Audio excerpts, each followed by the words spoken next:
Good morning, Rabotai. Welcome to Breakfast in the Class. We'd like to start by wishing a Mazal Tov to Matthew Stafford, to Aaron Donald. Ring me. Okay, fine. Mabruk and Mazal Tov. Our condolences to Joe Burrow. Okay, fine. Breakfast in the Class, Rabotai, is sponsored by Benjamin Mardcha, dedicated in honor of his wife Lauren and in celebration of the birth of their baby girl Mia Rinat. Mazal Tov, Mabruk, Mubarak, Hazaku Baruch. By the way, you don't pay extra for the kililili. That comes included in the dedication. Breakfast in the Class also dedicated in loving memory of Victor's father, Samuel Franco, Alav Shalom Lilu Nishmat Shimuel Ben Geraz. Sponsored by Alice and Victor Franco. And the week of Cobra was sponsored by David Yash in honor of you and your substantial capacity to do good today and every day. Of course, it is also dedicated for the Refuah Shlema of Yaakov ben Tamar Malka, that we and the entire community and all of Am Yisrael is praying and waiting with bated breath for good news for this young child to get better and to recover. My friends, I want to share with you something today that is a very deep concept.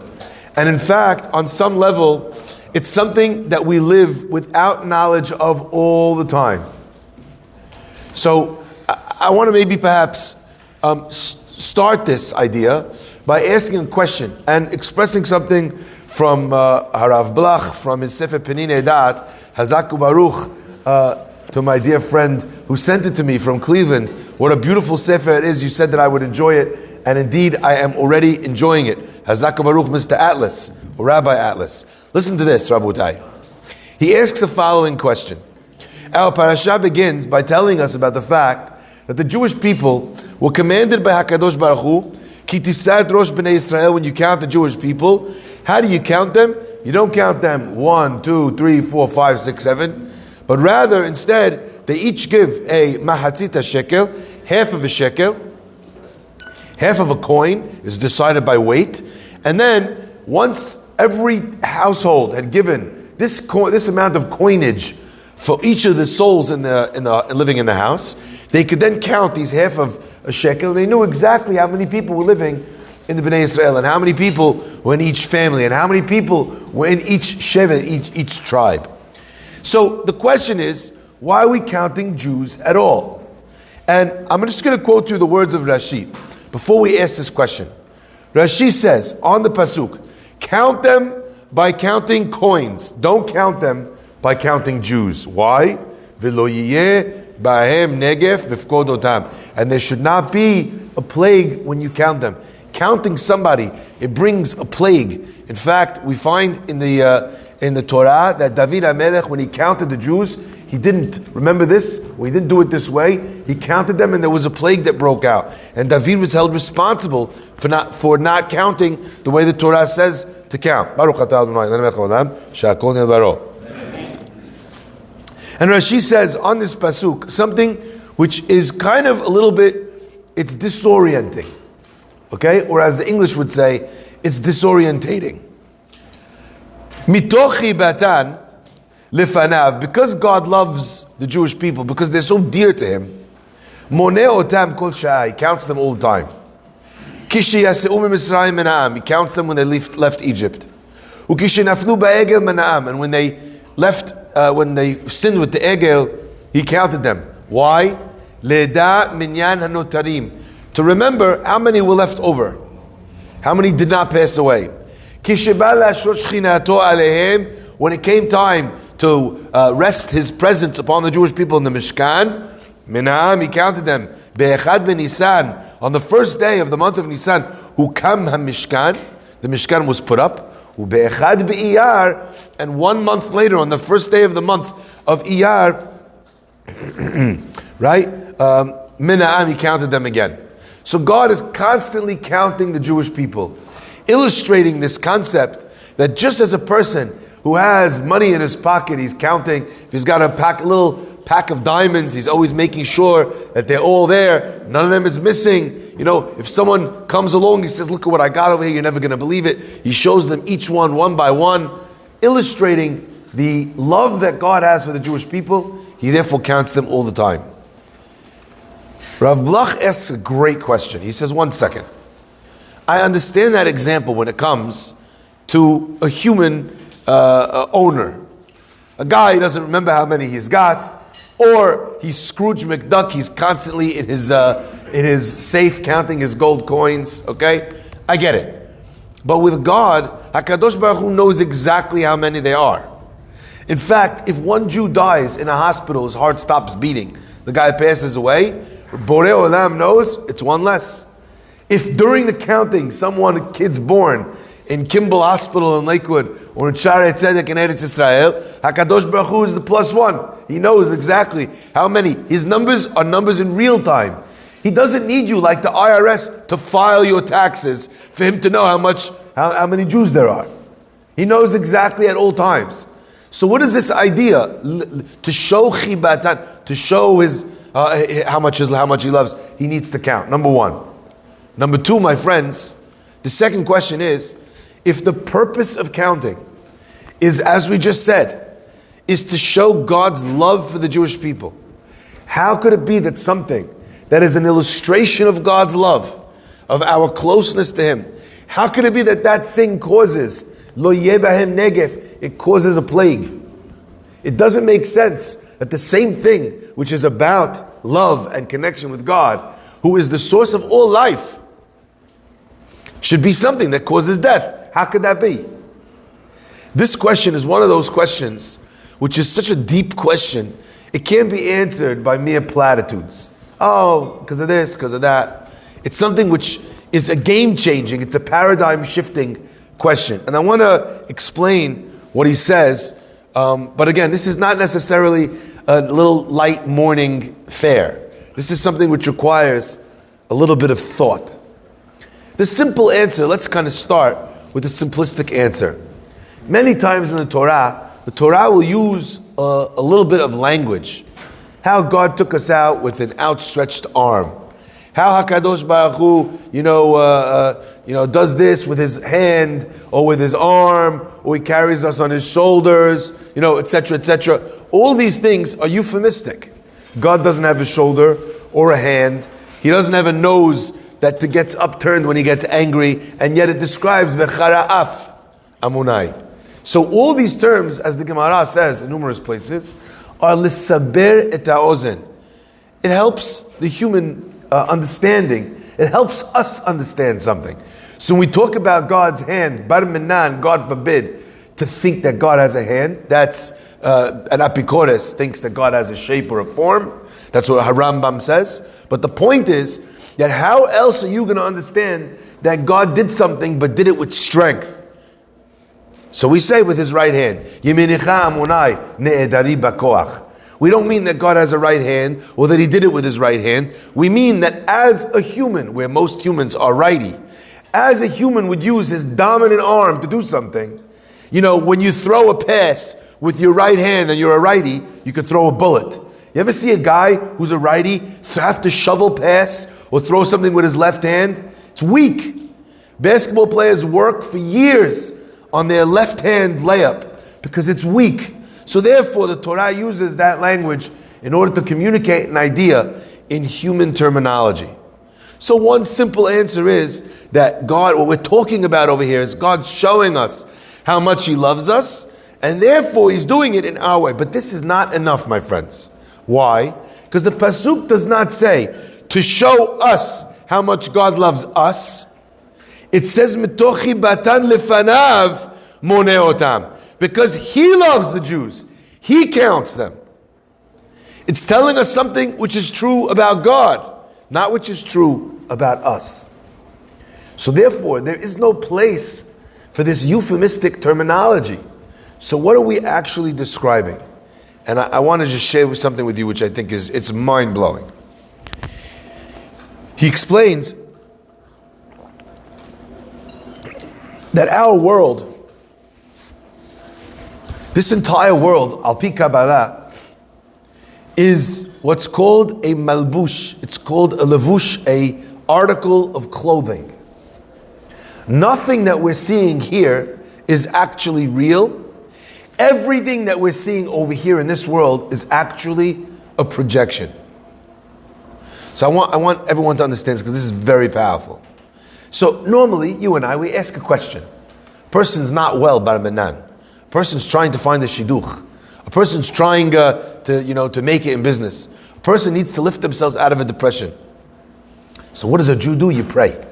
You give tzedakah. You do a mitzvah. But the question is, what does the mitzvah have to do with me having kids? What does the tefillah have to do with me finding a shidduch? And to us, there's a cognitive dissonance between the mitzvah that I'm doing and this physical outcome. You should do this, you should do this sigula, you should say this tehillim. What the heck does this have to do with that? My friends, I want to share something with you.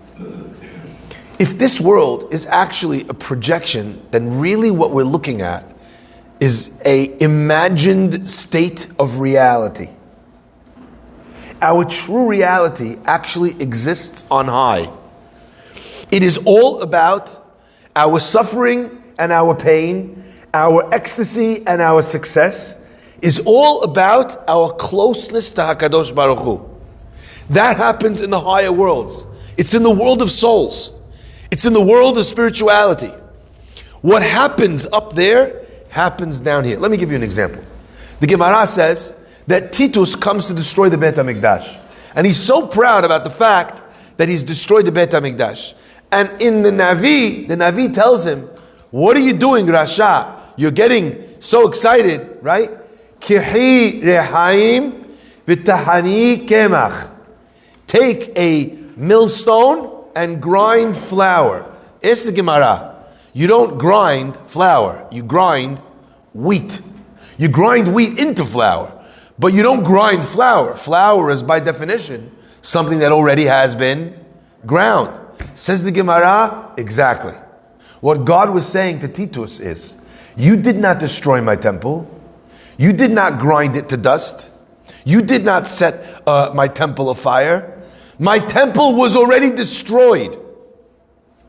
When the Jewish people disconnected from one another, when they disconnected from God, when their prayers were no longer genuine, when their sacrifices no longer had meaning, and they weren't connected with HaKadosh Baruch Hu, the building, it ceased to be a spiritual place of connection, and actually it was an empty shell, and therefore it's just sticks and stones. You could break sticks and stones. Titus, you ground flour that was already ground. You did nothing. My friends, so we're sitting here asking, how could it be that my prayer gets me a shidduch or a business? How could it be that this mitzvah is going to bring me parnasah, or it's going to bring me mazal, or it's going to bring me happiness? I don't understand the connection. Of course you don't. Because you're living in this world which is designed to confuse. The terminology that's used is the alma de shikra, the world of falsehood. And sometimes when you look at the world and you say things just don't make sense, something's going on over here. I don't understand what's happening. That's when the alma de shikra, you're getting a little peek under the curtain and you're seeing that actually there's some other forces at play here. This should not happen. This should not be the how did this even happen? I don't understand. And it's those moments when you witness HaKadosh Baruch Hu, His guidance in this world, that the mask of the Alma de Shikra starts to fade away. The job of a person, therefore, in this world is to remember the fact that this is just a holographic image projected to allow us to move through our lives whilst on this planet. But in all truth, all there is closeness to God and distance from God. That's it. That's it. You want to know what's good and what's evil? What's good and what's bad in the world? Good is things that bring you closer to God. Bad is things that take you further away from God. Anything which is about being self-absorbed, being selfish, giving priority to unimportant things, that's less God-like. You're getting more distant from God. That's bad. Anything which brings you closer, that by definition is good. Now, using that concept, let's now analyze the question that we started with, because ultimately this yields for us a tremendous insight into this world. What is the antidote for being stuck in this world, which helps us forget our reality? I want to give you an example for 1 minute. God forbid a guy falls down the stairs, knocks his head on the floor. Barmanan, you get trauma like that to the head, the brain gets shaken up. You have times where people suffer amnesia. It's very sad. Or dementia. Or versions of a neurological deterioration which yield similar results. The family standing in the room, and the grandpa or the grandma, the great-grand, they're looking right at them. They say, "Hello, young man. What are you doing here? Can I help you? Are you lost? I'm your son. What are you talking about? I'm your wife." It's heartbreaking. What do they tell people like that to do? What do they tell the family of people who have forgotten them? What do they tell them to do? They bring in pictures. They talk to them about things, about great memories that they have. Do you remember when we had our daughter's wedding and we had all the pink flowers and you said you hated those flowers? Do you remember when we went on that boat and your nephew was fishing over the side? You kept telling him if he wasn't careful, he wouldn't fall over, and then he fell over into the water. We had to save him out. Do you remember? You bring back all these memories which help the person jog themselves from the way they see the world to the way that they used to see the world, to the true reality of their lived experience. Borei Olam, he gives us a kindness, and that is the gift of a spiritual memory. Something that allows us to remember him, allows us to remember our closeness with him. Says Rav Blach, this is what the counting of the Jews was designed to do. God loves the Jews. But you got to put people in this world to give them a chance to find their way back home by themselves. But the world is so convincing. It's got so many things to make you forget. It's got so many things to keep you busy that you might forget your past, you might forget your soul's reality. So what does God do? He does something which illustrates closeness. He counts the Jews. And by illustrating and showing this is dear to me, that process also as a Jew is doing it, he's engaged in it in this world. The mitzvot that we do with our actions over here, because they're plugged into our souls on high, we can change this world and we can change the next. Because of our connection, because we're plugged in up there, we can change our world and we can change the heavenly worlds. Changing our world is when you see a difference because you're praying so much for someone, something changes. Because you're doing an act of tzedakah that's so powerful that you see a Yeshua like we talked about last week, $6,750, for those of you that remember. My friends, when you do that action down here, it affects up there. When it affects up there, what happens in turn? It affects then back down here. So this action of chiba, of connection between God and us and our nishamot, it manifests, it plays out here in our actions as we do the counting, and that helps our neshama feel that closeness to God, draws them closer to God in the heavenly worlds, and that then therefore jogs our memory. I want you to understand this because this is a perception-changing truth. Every time you choose in this world spirituality over physicality, that's you having a flashback memory. The guy in the bed, oh my gosh, wait, your name is David. That's a flashback memory. When you come to shul and you're tucked into bed in the morning under your warm covers on a cold day, why in the world are you getting out of bed? Who cares about saying words out of a book and tying a piece of leather on your arm? You choose to get out of bed, you've remembered that this world that doesn't value it is not real. There's a higher reality. Do you understand that? When you choose to give your money away, you worked for that money, but someone comes along who needs it more than you, and you give him your money. That's an illustration, that's a flashback, a memory, that there's another world after this, olam haba. That there's a world of souls, a world of spirituality, which will have an impact on my mazal, on my happiness, on my beracha, in my world. Each one of those things is a tiny bit of a memory. The body remembers that a soul exists, and that world affects this world. Those flashbacks are crucial to us coming closer to God. But how could it be that could cause any sort of damage, any sort of negative? My friends, the answer is that as a person draws closer to God, the sins that they do or that they've done come into a sharper focus. So as an example, if you're a nobody and you cheated on your taxes, nobody cares. But the minute you've become the mayor, the governor, or the president, all of a sudden everyone is like, oh my gosh, we need to see the tax returns, that this from 27 years ago. Did you ever ask that from your neighbor that you're having a barbecue with? No, you don't care. But all of a sudden, for this, now we care. Why?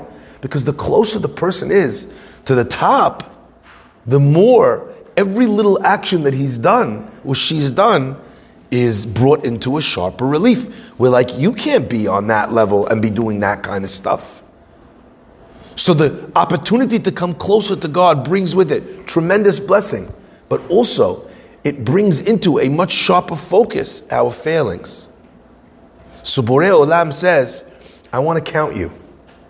I want to show you my closeness.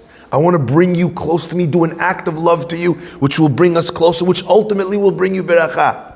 The problem is that the sins that you've got, unless you've done teshuvah, now they're cause for more concern. You might get punished because of them. So what does God do? Genius. He does the act of counting. He turns it into an act of tzedakah. So as you get close, what did you do? You counted him based on the half shekel. They used the half shekel for the bedek habayit, for an element of holiness. So the tzedakah itself is tasil mimavet. So each time it's almost like you're coming closer to the sun, but now you need a little bit more sunblock. That is the concept here. But I think the idea of this specific question opens up a tremendous world of thought for all of us. An awareness of the soul. An awareness that even though my friends are all going to this restaurant and it's, and I don't want to seem like this weird guy who's not going to eat the food there, and even though I became a little bit more religious, I don't want to feel like that guy. You know what? In this world you're in, that's embarrassing. But there's another world. Your soul. It's poison. Non-kosher, it's poison for your soul. That's what the pasuk says. It stops up the heart. It makes it more difficult for a person's prayers to be answered when they're not eating kosher food. When you're aware of those things, I can't do that. Someone asks you to do something, it's not right. Come on, we'll do this, we'll never do it again. We're going to do this just this one time, just so we get to capital. We're just going to look the other way just this one time. Stop being like that. We worked too hard to turn around today just because you started becoming religious. If you're aware, if your flashback is about your soul and its connection to Borei Olam, then in that moment you recognize that it cannot be that I will get something for doing something wrong. Because in the world of falsehood, that's how it seems. But in the higher worlds, there's only closeness and distance from God. Beracha for being close, kilala for being far. Re'eh anochi noten lifnechem hayom et haberacha ve'et hakilala. I'm placing it in front of you. I want you to see, God says. See what's really going on. You think cheating is going to get you something. It's not. It might look like it, but it will boomerang 100% of the time. That guy that made that move, that lived that life, got 3 years with his yacht, and then what happened? And the feds come. And the family finds out. The partners find out he was cheating. Everything gets taken away from him. Was it worth the 2 years of vacation? Was it worth it? Was it worth the boat or the car? Now you're a pariah. You understand? That's what this pasuk is communicating to us. A specific, a focus on where our true reality actually is, and how that reality boomerangs back on our world. Every story you hear of a person doing the right thing, and then them getting saved from the flight, and then them having parnasah, and the guy who did Shabbat, and then the guy in the end, he didn't answer the phone call, and then he did the deal with it. All of those stories are this concept. Fake world, real world. Real world's projection on fake world. And it's our job to look it right in the eye and say, what I'm seeing is not the entire story. And now you understand what the pasuk means when it says, it talks about counting the Jews. It says, Ki Tisa et Rosh Bnei Israel, when you count the heads. But the words Ki Tisa also mean when you lift the heads. The process of counting, the fact that God shows us closeness, that we're engaged in that process when we give that money. So we are part of this drawing close of the souls of our Nishamot HaKadosh Baruch Hu in the highest heavens. That illustrates something very powerful. Ki Tisa et Rosh. You're taking the person's head who's looking down, who's seeing only the world that he's in, and you're literally raising the head, raising the sight lines, so the person can actually see this. I mentioned this when we speak to people who've suffered a loss. And one of the terminologies that gets used in Nechama is Hamakom Yenachem Etchem B'toch Sha'ar Evles Yom Yerushalayim. That a person feels this sense of loss, someone has passed away. There's a distance between them and the one that they love. But the nechama is hamakom yenachem etchem. The place should comfort you. That people don't realize that actually, it's not that their soul, the person who's passed away, their soul is still with you. That's not what it is. It's rather that your soul actually is with them. It's just that both of you had a soul existence up there, and you also had this amnesia. Baruch Adonai Le'olam. Amen.